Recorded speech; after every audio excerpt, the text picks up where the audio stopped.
વિદ્યાર્થી મિત્રો, આત્મપ્રેરકત્વ છેલ્લા વિડીયોમાં વાત કરી હતી. ફરીથી જરાક ઝડપથી જોઈ લઈએ.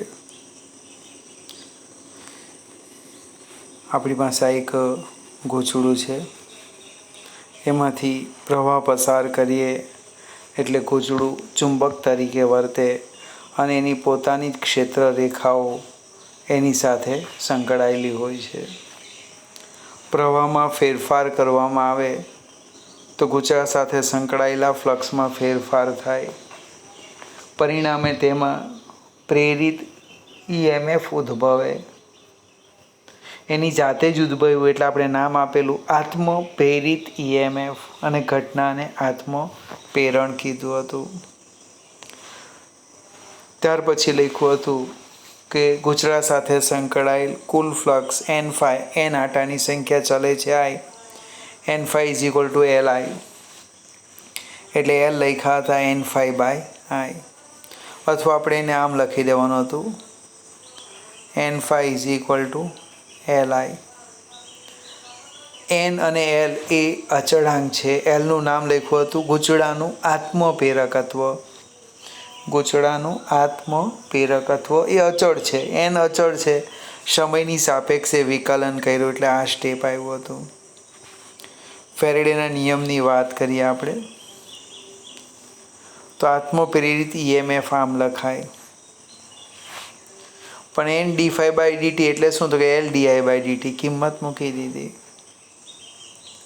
એનો અર્થ આત્મપ્રેરિત EMFનું એક બીજું સૂત્ર આવી ગયું. પ્રેરિત EMF શબ્દ લઈએ, એક BLV લખ્યો તો એક બીજું આવે છે -L di/dt.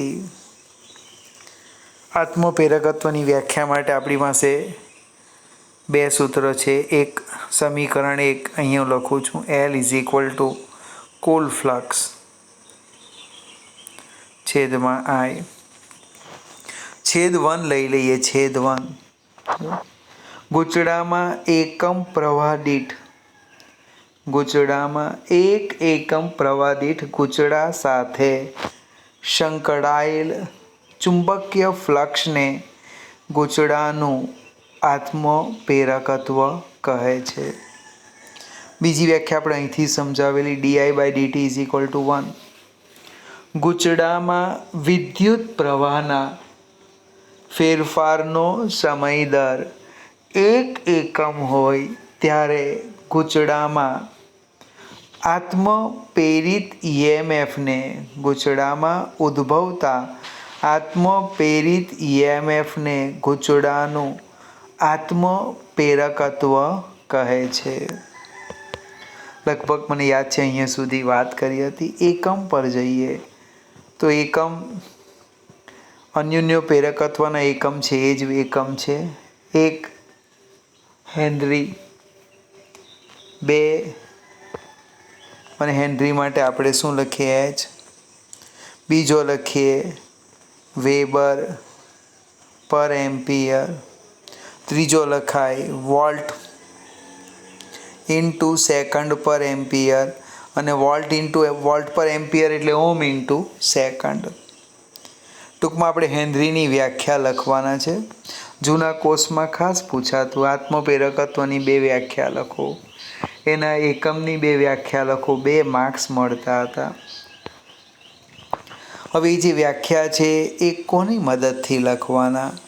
તો પહેલું એક સૂત્ર છે, આપણે આ લખી દેમ અહીંયા L = N∅/I નો ઉપયોગ કરું. મને છેદ પણ 1 લઈ લેમ અને અંશ પણ 1 લઈ લેમ તો L = 1 થશે. અને જો અહીંયા લખ્યું છે શબ્દમાં ગૂંચળામાં 1 એકમ પ્રવાહ દીઠ ગૂંચળા સાથે સંકળાયેલ કુલ ફ્લક્સ 1 વેબર હોય તો ગૂંચળાના આત્મપ્રેરકત્વને 1 હેનરી કહે છે.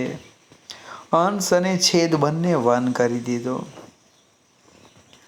ગૂંચળામાંથી પસાર થતો પ્રવાહ કેટલો? 1 એમ્પિયર હોય અને ગૂંચળા સાથે સંકળાયેલ ફ્લક્સ 1 વેબર હોય ત્યારે ગૂંચળાનું આત્મપ્રેરકત્વને 1 હેનરી કહે છે. બીજી વ્યાખ્યા આપણે અહીંથી આપવાના. આત્મપ્રેરિત EMF -L di/dt. આને પણ 1 લેવાના, આને પણ 1 લેવાના. બસ આટલું જ કામ કરવાનું. L = 1 1 હેનરી થઈ જશે. ગૂંચળામાં વિદ્યુત પ્રવાહના ફેરફારનો સમય દર 1 એકમ હોય અથવા 1 એમ્પિયર/સેકન્ડ હોય ત્યારે ગૂંચળામાં ઉદ્ભવતા આત્મપ્રેરિત EMF જો 1 વોલ્ટ હોય તો ગૂંચળાના આત્મપ્રેરકત્વને 1 હેનરી કહે છે. ફરીથી બંને વ્યાખ્યા અહીં વાંચી લઈએ. ગૂંચળામાં એકમ પ્રવાહ દીઠ ગૂંચળા સાથે સંકળાયેલ ફ્લક્સ 1 વેબર હોય તો ગૂંચળાનું આત્મપ્રેરકત્વને 1 હેનરી કહે છે. બીજી વ્યાખ્યા. ગૂંચળામાં વિદ્યુત પ્રવાહના ફેરફારનો દર 1 એકમ હોય ત્યારે ગૂંચળામાં ઉદ્ભવતા આત્મપ્રેરિત EMF 1 વોલ્ટ હોય તો ગૂંચળાનું આત્મપ્રેરકત્વને 1 હેનરી કહે છે. આત્મપ્રેરકત્વ કઈ બાબત પર આધાર રાખે? તો અન્યોન્ય પ્રેરકત્વ જેવું જ છે. ગૂંચળાનો આકાર, ગૂંચળાનું પરિમાણ, આંટાની સંખ્યા અને ફ્લક્સ કયા માધ્યમમાં ઉદ્ભવે અને ગૂંચળાનું વચ્ચે જે માધ્યમ છે એ માધ્યમ કયું છે તેના પર આધાર રાખે છે. અન્યોન્ય પ્રેરકત્વમાં એમની સાપેક્ષ ગોઠવણી, એમની વચ્ચેનું સાપેક્ષ નમન પર એક આધાર રાખે. અહીં એક જ ગૂંચળું છે એટલે આ 4 મુદ્દા આવશે. એમાં આજે એક મુદ્દો છે અગત્યનો છે, ફ્લક્સ કયા માધ્યમમાં ઉદ્ભવે બને એની પર આત્મપ્રેરકત્વ આધાર રાખે. ચાલો આપણે આગળ જઈએ સહેજ.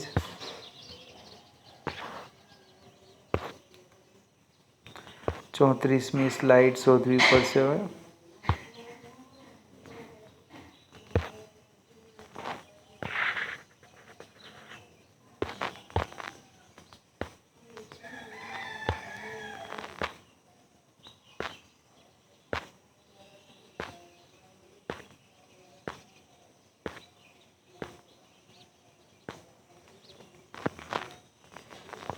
નાની થિયરી છે.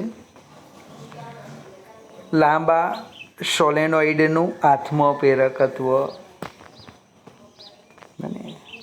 જૂના કોર્સમાં 2 માર્કની અંદર આ એક થિયરી પૂછાતી. સોલેનોઇડના આત્મપ્રેરકત્વનું સૂત્ર મેળવો. હવે આપણી પાસે જે સોલેનોઇડ છે એની થોડીક માહિતી શબ્દમાં લખી દઈએ. L લંબાઈ, A આડછેદનું ક્ષેત્રફળ અને એકમ લંબાઈ દીઠ N આંટા ધરાવતા સોલેનોઇડમાંથી સોલેનોઇડ ધ્યાનમાં લો. ફરીથી 3 વસ્તુ ધારી લીધી. L લંબાઈ, A આડછેદનું ક્ષેત્રફળ અને એકમ લંબાઈ દીઠ N આંટા ધરાવતો સોલેનોઇડ ધ્યાનમાં લો.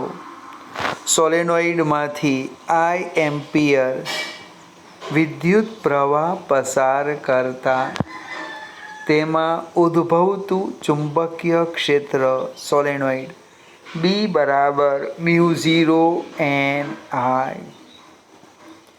સોલેનોઇડ સાથે સંકળાયેલ ફ્લક્સ ϕ = NAB. પણ N એટલે કુલ આંટા, એકમ લંબાઈ દીઠ N છે ને લંબાઈ L આપી એટલે N અહીંયા લખ્યા છે સ્મોલ nl. એટલે N અને Bની કિંમત મૂકીએ એટલે સોલેનોઇડ સાથે સંકળાયેલ કુલ ફ્લક્સ આવી ગયું. જો mu 0 n square A L I. અને હવે આત્મપ્રેરકત્વની વ્યાખ્યા શું છે? તો કે પ્રેરકત્વ એટલે ફ્લક્સ ભાગ્યા પ્રવાહ. આત્મ એટલે એક જ આવે. આત્મપ્રેરકત્વ એટલે કે ફ્લક્સ ભાગ્યા પ્રવાહ. એટલે આ જે આઈ છે, આ આઈ એને હું સામે લઈ ગયો, તો બાકી શું રહી ગયું? જો mu 0 n square A L. આત્મપ્રેરકત્વ એલ બરાબર mu 0 n square A L. એ શું છે? આડછેદનું ક્ષેત્રફળ. એલ શું છે? સોલેનોઇડની લંબાઈ. તો તમે એલ ને વી પણ લખી શકો. અને એલ બરાબર વી. તો આત્મપ્રેરકત્વનું એક નવું સૂત્ર આવી ગયું. જો મ્યુ 0 n સ્ક્વેર વી. આ કદ લખી દઈએ, કદ. અને ઓબ્જેક્ટિવમાં આપેલું છે ભાઈ, સોલેનોઇડ વડે ઘેરાતા ભાગનું કદ આટલું છે, એકમ લંબાઈ દીઠ આંટાની સંખ્યા આટલી છે, તો તેનું આત્મપ્રેરકત્વ કેટલું? કોઈક મિત્રને વિચાર આવે, કદ તો સૂત્રમાં આવતું જ નહીં હતું, આ ક્યાંથી લાવ્યા? એ એલ, કદ એટલે એ એલ. ફરીથી નાની સરખી થિયરી છે, 2 માર્કમાં પૂછી શકાય. આપણે આગળ જઈએ. ઇન્ડક્ટરની વ્યાખ્યા આપો તથા ઉર્જાનું સૂત્ર મેળવો. આ પણ એક અગત્યનો પ્રશ્ન છે. ઇલેક્ટ્રિસિટીના 3 ઘટકો, એમાં એક ઘટક 10મા કે 9મા ધોરણમાં આવે, અવરોધ. બીજો આપણે જોયો કેપેસિટર, એ 12મામાં જોયું. અને ત્રીજો એક ઘટક છે ઇન્ડક્ટર. અને પરિપથનો જે ઘટક આત્મપ્રેરકત્વ ધરાવે, આત્મપ્રેરકત્વનો ગુણધર્મ ધરાવે, તેને ઇન્ડક્ટર કહે છે. ફરીથી, પરિપથનો જે ઘટક આત્મપ્રેરકત્વનો ગુણધર્મ ધરાવે તે ઘટકને ઇન્ડક્ટર કહે છે. કોઈ કે મને બતાવો, તો સ્પ્રિંગ બતાવી દેવાની. તાર કયો છે? તો કે વાહક તાર. તમે સ્પ્રિંગનું અવલોકન કરો, મને બધા જ આંટાઓ એકબીજાથી અલગ અલગ છે. એની પરિપથ સંજ્ઞા છે. હવે પરિપથ સંજ્ઞામાં બહુ તકલીફ પડશે. કેટલાક મિત્રોને અવરોધ ગોખાઈ ગયેલો એટલે બસ આમ જ પાડી દે, અને ભાઈ આર કહેવાય. આ છે અવરોધ છે. ઇન્ડક્ટર માટે આમ આવી સંજ્ઞા દોરવાની. ઉપર એલ લખવાનો. મને પ્રવાહ દાખલ થાય એ છેડો પ્લસ કહેવાય, બહાર નીકળે એ માઇનસ કહેવાય. ફરીથી અહીંયા ઉપર એલ લખો. પ્રવાહ દાખલ થતો એ છેડો કેવો? પ્લસ, અને બહાર નીકળે માઇનસ. ફરીથી, પરિપથનો જે ઘટક આત્મપ્રેરકત્વ ધરાવે તેને ઇન્ડક્ટર કહે છે. પરિપથની સંજ્ઞા દર્શાવી. હવે આત્મપ્રેરિત ઈએમએફ છે, એનું એક બીજું પણ નામ છે બેક ઈએમએફ. બેક ઈએમએફ ક્યાંથી લાવ્યા? તો લેન્ઝનો નિયમ યાદ કરો. જેને કારણે ઈએમએફ ઉદ્ભવે તેનો જ વિરોધ કરતું ચુંબકીય ક્ષેત્ર ઉદ્ભવે એવી દિશામાં પ્રેરિત પ્રવાહ વહે છે. અહીં પરિપથમાં પ્રવાહમાં થતા ફેરફારને કારણે આ આત્મપ્રેરિત ઈએમએફ ઉદ્ભવે, એનો જ એ વિરોધ કરે, બેક ઈએમએફ. માટે એને શું કીધું? Back EMF. જેને કારણે ઉદ્ભવે એનો જ પ્રવાહના ફેરફારનો જ એ વિરોધ કરે. તારે વધવાનું નથી કે તારે ઘટવાનું નથી. એ સંદર્ભમાં એને બેક ઈએમએફ કહેવાય. આત્મપ્રેરકત્વ એ જડત્વની ભૂમિકા ભજવે છે. ઓબ્જેક્ટિવ પૂછેલું છે કે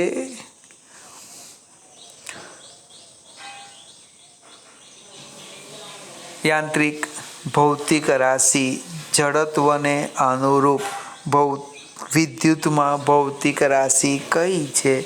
આત્મપ્રેરકત્વ. જડત્વ પણ વિરોધ કરવાનો ગુણધર્મો આપણી જેમ નથી વાંચવું. હવે ગૂંચળામાં આ બેક EMF, આ જે વિરોધ પ્રવાહનો વિરોધ થાય ફેરફારનો, એ વિરુદ્ધ પ્રવાહ પ્રસ્થાપિત કરવા કાર્ય કરવું પડે. એ કાર્ય જેટલી ઉર્જા તેમાં સંગ્રહ પામે. બને. હવે આપણે કાર્ય કરવાનો દર લખીએ, મીન્સ પાવર લખીએ તો કે ઉર્જા ભાગ્યા સમય બરાબર એપ્સિલોન I. પાવરનું સૂત્ર છે, યાદ આવે ને? P બરાબર VI. વીની જગ્યાએ અહીંયા શું લખ્યું? બેક EMF એપ્સિલોન લઈ લીધું. આત્મપ્રેરિત EMF બરાબર LdI/dt. આત્મપ્રેરિત EMF એપ્સિલોન બરાબર -L/dI/dt. આ કિંમત આ એપ્સિલોનની આમાં મૂકી દઈએ. જો મેથેમેટિક્સ સ્ટેપ છે. પાવર P એટલે કે dW/dt બરાબર -LI/dI/dt. બંને બાજુથી ધારો કે હું dt ને કાઢી નાખું તો કે dW બરાબર -LI/dI. હવે DI જેટલો સૂક્ષ્મ પ્રવાહ પ્રસ્થાપિત કરવા માટે મારે dW જેટલું કાર્ય કરવું પડે. બરાબર સમજો. હવે આપણે વાર્તા બદલી કાઢીએ કે સોલેનોઇડમાં, ઇન્ડક્ટરમાં DI જેટલો જો પ્રવાહ પ્રસ્થાપિત કરવો હોય તો કેટલું કાર્ય કરવું પડે? dW જેટલું કાર્ય કરવું પડે. તો સોલેનોઇડમાં 0 એમ્પિયરથી I એમ્પિયર પ્રવાહ પ્રસ્થાપિત કરવા માટે કરવું પડતું કાર્ય W બરાબર સંકલન dW બરાબર સંકલન 0 થી I LI/dI.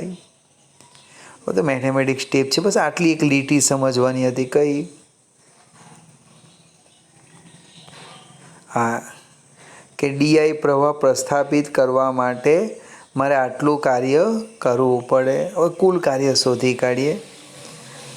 L અચળ છે, બહાર કાઢી લઈએ. I નું થાય I²/2. સાદું રૂપ આપો એટલે આવી ગયું.